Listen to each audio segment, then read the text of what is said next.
So now we're on video 2. This is the second section of chapter 3's lecture on federalism, and I think I'm going to be able to get through sections 2 and 3 in this video section. So let's move on. This next component, we're gonna take this next section rather kind of slow, and then I think the next section will be a little fast, because if we really nail down section 2, then you'll be able to really understand section 3. Section 2 is about federalism in the U.S. Constitution. So what are the constitutional components of federalism? I will tell you. There's a lot of parts of the Constitution that addresses the different powers that the state and federal government has, and one of them is the election of the Senate. Now, this may come as a surprise to some of you, but some of you not so much, that the U.S. Senate used to be elected only by state legislatures. Why? Because the founders saw the necessity of having a distinct level or a distinct institution within the national government that would represent the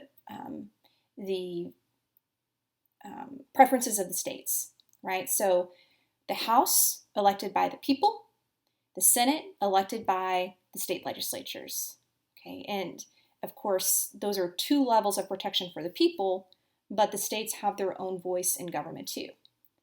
Now, prior to 1913, like I said, U.S. senators were chosen by the state legislature.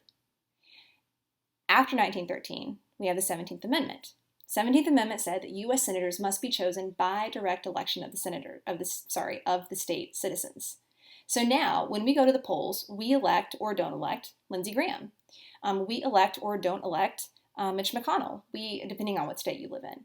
Okay, so this did something to federalism. The reason I'm pointing this out is because this was originally this was originally a part of our institution that was intended to protect the state interests at the national level and try to prevent tyranny of the national government. And essentially, because it was done away with, then we now no longer have this prop of federalism. By removing senators' ties to the state legislature and making the senators kind of,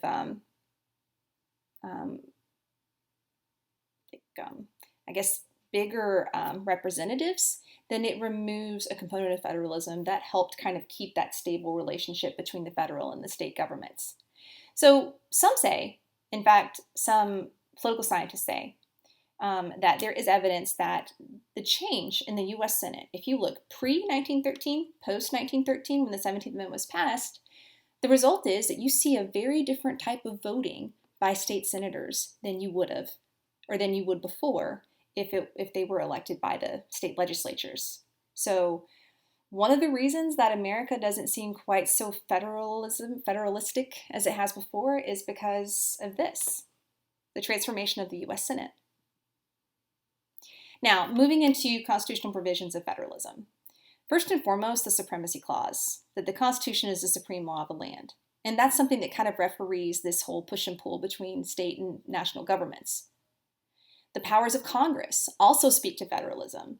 Congress, though powerful, is given very specific enumerated powers, which is, in and of itself, supposed to help protect the states and individuals within the states from being tyrannized by the national government. Unfortunately, or fortunately, it's been both good and bad. There are two provisions within Article 1 that talks about Congress that actually make it more difficult for states to defend themselves against encroachment of the national government. And then two of those components, the Necessary and Proper Clause and the Commerce Clause. The Commerce Clause is really vague. Congress can regulate commerce, okay? So, and that's interstate commerce, right, between states. Good. So what does that mean? Well, it can mean a whole lot of things. And because there's another clause in Article 1 that says Congress can do whatever is necessary and proper to take care of their enumerated powers, basically anything that the national government, and I very rarely say basically anything, but basically anything the national government has done that's outside of their enumerated powers, it's done because of the Commerce Clause. If it affects commerce at a national level, national government now has a stake in it, and so now they have the constitutional authority to participate in it. to regulate it and to do something about it. So the Commerce Clause, Necessary Proper Clause, Enumerated Powers Clause has caused some trouble for federalism and this even power. Another reason why it may seem like the national government is way more powerful than the states. Now, there is another component of federalism, the 10th Amendment, that says that any powers not enumerated in the Constitution are given to the states or the people. This is the most implicit endorsement or explicit endorsement of federalism in the U.S. Constitution. But the 10th Amendment has done a very meager job of trying to protect states from encroachment of the national government. Sorry, my nose itches. All right, so I'm going to skip over this part right here. I'm not going to skip over it. I'm just going to kind of glide over it. All right. We've talked before about how the Supreme Court has to referee whenever it seems like who wins, right? If the state and national governments are going head to head, who is it that wins? Well, sometimes who wins is not quite clear cut. So then it goes to the Supreme Court. Remember, the Supreme Court acts as a referee between the national and state governments. Now, as early as 1819, this is only, math is hard, 87, this is only 30 some odd years, right? No, this is 10 years. Math is hard for me. We see a Supreme Court case in McCulloch v. Maryland that protected the national government from actions of the states and kind of tipped the scales in favor of the national government having more authority than the states. And then in 1824, we see another instance in Gibbons v. Ogden, where the Supreme Court kind of, with their ruling, tipped the scale in favor of the national government having more authority than the state governments. And remember, we're in a federal system, they're supposed to be on equal footing, but these two Supreme Court decisions kind of set the nation on a trajectory that changed us from having that layer cake dual federalism to having what's more like a marble cake federalism. All right, so moving on in section 3. This is where we talk about really a federal system. Yeah. So how did we get from that dual federalism to the marble cake federalism? How did we get from layer cake federalism to marble cake federalism? How is it that we have a federal system? And it really does seem like we have more of a unitary system. So what's going on here? Here's where I explain it. In our federal system, we have encroached, or not encroached, but just kind of sidestepped, inched more and more and more and more towards nationalized policy. So within a federal system, yes, both governmental entities can have equal authority, and there can still be nationalized policy in a federal system. The states themselves can cede power to the federal government or the national government. That's part of their prerogative, part of their power. So how have we gotten such nationalized policy in this federal system? Like, why would states willingly give up their authority? Well, generally there's two scenarios that's kind of, we're going to funnel down again. Generally there's two scenarios here that make policy, or that have made policies that's more nationalized in this federal system. And the first scenario is that there are collective action problems that are better solved with nationalized policy and national government kind of stepping in and making some concessions and some different institutional rules to the game that we're playing here with states. The second scenario is, like I said in the beginning, the last lecture, we think about states' rights as being kind of a Republican thing. It's really not. Honestly, depending on what political party you're on or you're in, both political parties have strategically used the national government as a platform and the state government as a platform. And they've both had success both ways. So whenever we're looking at citizens trying to achieve political change, what we find then is that there's kind of we have a choice. All right, so do we use the state government to introduce change, or do we use the national government to introduce change? And sometimes the issue behooves you to institute change from the national government and sometimes from the federal government, right? So political advantage, right? That depending on which ones will advantage you more. advance you more, provide more of an advantage. All right. So the paths to nationalization. So there are three kind of paths to nationalization that's gotten us from, again, dual layer cake to shared marble. First is that citizens can request public goods, so much public goods, that it outstrips states' resources. Now, there's been instances in the past where the citizens have asked so much of their states that the states just simply can't keep up, and they've had to solicit help from the national government. In that instance, we see states ceding some of their authority to the national government in order to meet the needs of the citizens in their states. Then we have just in general collective action problems that tend to arise when you've got a bunch of people that are in control, right? So, and when you've got people that are kind of competing against each other. So every state is equal to the other state in terms of sovereignty, in terms of power.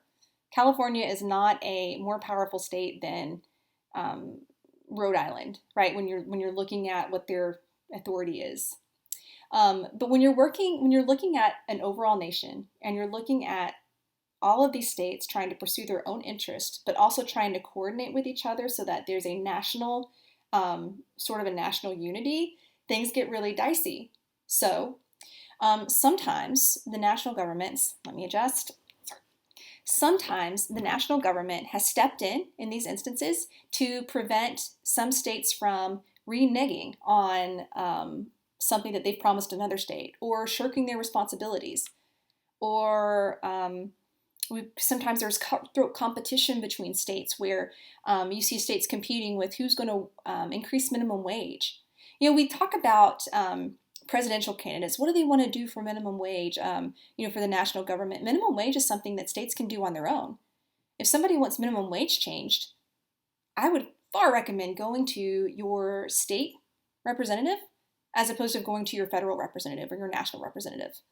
I mean, change is better. Change is more easily made at the local level. So that would be at the state level. Right. So anyway, but there's been instances where, you see different states that are like vying for competition, like trying to increase minimum wage or trying to capitalize on another state's policy so that they don't have to, make policies of their own. Your book goes into more detail, but we're looking at it kind of in the bigger picture here. And then finally, avoiding a race to the bottom. There are certain incentives in place with the federal system and as government has become more nationalized that has actually created an incentive for certain states to be really bad at something so that they can get more help for something. And so they're bad at it on purpose. And then finally, the third path to nationalization that we can kind of look broadly at is that national majorities sometimes just insist on national intervention. Right, so we saw this with civil rights. We see this very often with business and national regulations. So my husband works for Linux International. It's an HVAC company. They make and produce them. And there are different standards for, now I'm getting off in areas that I'm not expert on. But there are efficiency standards that state, from each state to the next have in terms of, what is an okay, efficient, good for the environment type of AC that can be sold in New Jersey, that can be sold in Illinois, that can be sold in California. Well, businesses like Linux International hope to go to the national government to create a national standard so that they don't have to make units for just Illinois, just Michigan, just Montana, right? And so if it's a national standard like that, businesses are obviously going to join together and try to lobby the national government to do that. It benefits them, it benefits the consumers. So sometimes people join together and they realize that they can affect the kind of change they want to affect by going to the national government. Now, in all of history of the United States government, there are two really big moments that have really just cemented national authority. The first one is Roosevelt's New Deal. This happened right after the Great Depression. The states had no money to help their citizens. They had resources outstripped, And they ceded some power to the national government, to call on the national government to help them solve the Great Depression that the nation was under. So at that point, with Roosevelt's New Deal, we see states literally ceding some power to the national government. Then we have, in the 1960s, President Lyndon B. Johnson's Great Society, another anti-poverty program. This was a national policy that but it attempted to create a national policy that would attack poverty within the individual states through grants and aid. So the federal government then said, here's how we're going to attack poverty. States, we're going to give you these money to do X, Y, and Z, and then you do it. So in that sense then, and the promises that the national government said that they could handle, states said, okay, take some of our power. And it worked out pretty well, I guess pretty well, depending on who you asked. For the Great Depression, we did get out of the Great Depression. Of course, there's no counterfactual to that. We don't know what would have happened if there hadn't been a New Deal, and we'll never know. So we don't know what the counterfactual is. And then with Johnson's Great Society, well, we kind of learned along the way, maybe this helped a little bit, but a lot of times the issue of poverty is not giving people more money. The issue runs a lot deeper, and it differs from state to state to state. But these are two very historical transfers of power or policy that the state said, you know what, okay, federal government, you take a stab at it. Now, I mentioned that there are all sorts of coordination problems that can happen among states. And when states are trying to coordinate with each other for their own personal interests, it leaves open the possibility for reneging on something that you promised to another state if it benefits the other state in the long haul, shirking certain responsibilities, taking certain resources that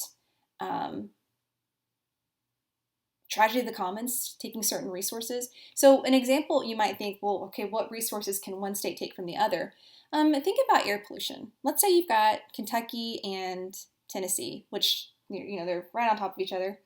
And let's say that Tennessee has a really awesome clean air policy, and they have the cleanest air of all of the states.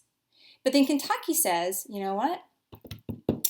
We are going to not really worry about the environment, like clean air. We're not going to worry about it because Tennessee is doing above and beyond their part in trying to get clean air, right? And so because air is something that we all have, right? I mean, we can't say this is Tennessee or this is Kentucky air. We're just going to pollute and all of this stuff. And then Tennessee might say to Kentucky, hey guys, we're trying to have really clean air down here, but your pollution is actually flowing over to Tennessee, and now we're getting your dirty air. And Kentucky says, I don't know what to tell you. All right, so, right, that kind of coordination problems often results in having to seek the national government for help in solving that problem. Now, I mentioned cutthroat competition already. We talked about how minimum wage standards, environmental regulation, economic regulations to lure businesses to states. And in addition to that, we talked about, I mentioned very briefly the race to the bottom, that sometimes we see states actually trying to be bad at something, so that, trying to be bad at something so that they can get more federal funding. Or if you cut back on enough social services, for a while, some states did this, they didn't want to become a welfare magnet. They wanted to become a booming, economic powerhouse. In order to do that, and they didn't want people that were impoverished being in their state, so they made really, really, really bare bones social welfare programs so that people who weren't doing well would not go to their state to seek help. So in these instances too, we see the states going to the national government and saying, you know what, maybe you need to step in here and help us with this kind of competition. So if we go back to the previous slide, and we talk about, well, what's really gotten us from a dual to shared federalism? It's states. States have given, sometimes the national government has kind of, kind of eroded that power. But a lot of times states have willingly given up that power. Or I say a lot of times, not all the time, but a lot of times.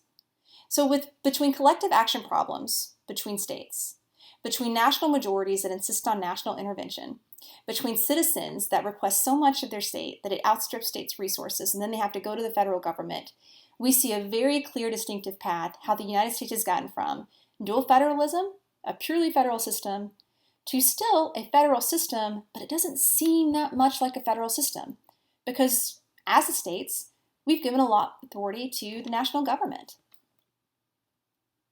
Now, let's delve deeper into why nationalization. I mean, I have kind of sang the praises of federalism in the first video. Federalism is good. Federalism takes the best of both worlds. Federalism, sorry, nose itches.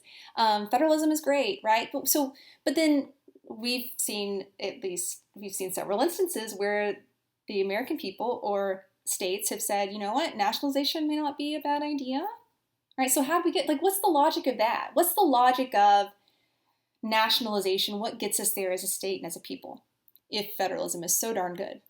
And I think federalism is good, but why nationalize certain things? So the logic is policy promoters, when you're looking at somebody that wants to see a change, they may start at the state level, but it's really difficult to lobby and persuade 50 separate states to do something that you think should be should be like across the nation. So it's way more efficient to go to the national government and say things like, there should be one big drinking age, 21, as opposed to going to all different states and saying, hey, listen, we need to quit letting people start drinking at such a young age. So it's just more efficient. The other logic of nationalization is about the national government being more receptive. So when we look at environmental protection, local residents bear the brunt of the cost of environmental protection. The lumber industry suffers, the coal industry suffers now I've given you all this information without context. Let's back up. Let's look at climate change. Let's look at environmental protection.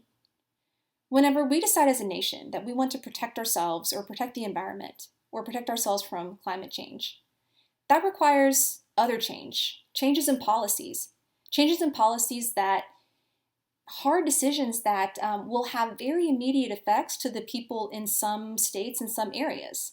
Now you may say, but long term we won't have an earth to live on, so people need to give up something now. And it's easy to say if you're not the one that's giving up their job, right? With no other prospects of something to go to, right? So when we look at things like environmental protection, it's local residents that bear the burden of the changes that environmental protection creates. And so it's really hard for state governments to say, hey, state citizens, we're going to do away with this complete industry.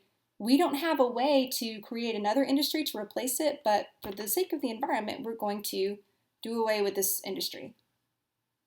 And that happened in Kentucky with the coal burning industry. And it's happening some with lumber industries. There's other industries that make it really difficult for change to happen at the state level because, I mean, if left to the devices of the individual states, they obviously are going to, they're going to do what's in favor of their individual state. I mean, that's the way state governments were created, to take care of the people within it. So the national government can be more receptive to those kinds of changes and policies. And then finally, the other logic is strategies in reverse, which seems kind of like policy promoters, the very first one, this one. But policy promoters shifting their focus that's about efficiency. Sometimes it's about having a non-receptive national government. So depending on whether the state or the national government is more receptive to certain changes, we see policy promoters going to either the state or the national level, again, depending on which unit of government is more effective. Is it going to be harder to defeat gun control at the national level? Absolutely. Is it going to be harder to maintain gun control at the national level? Absolutely. Any big change that you want made as a policy person, it's going to be more difficult to make at the national level pretty much, right? I mean, even with national government, they may be more receptive of it, but it's going to be hard. So then, maybe it won't be as hard though if you decide to, like, say that you want to defeat some gun control laws. Well, you focus first on your state. That's a lot easier. Maybe you want to focus on some abortion legislation. Start with your state. Maybe you want to focus on stem cell research. Start with your state. Or start with the national government. So it's basically a political consideration of what will get you the most bang for your buck and what's the easiest. All right, we're into another section, so let's call it quits. We finished sections 2 and 3.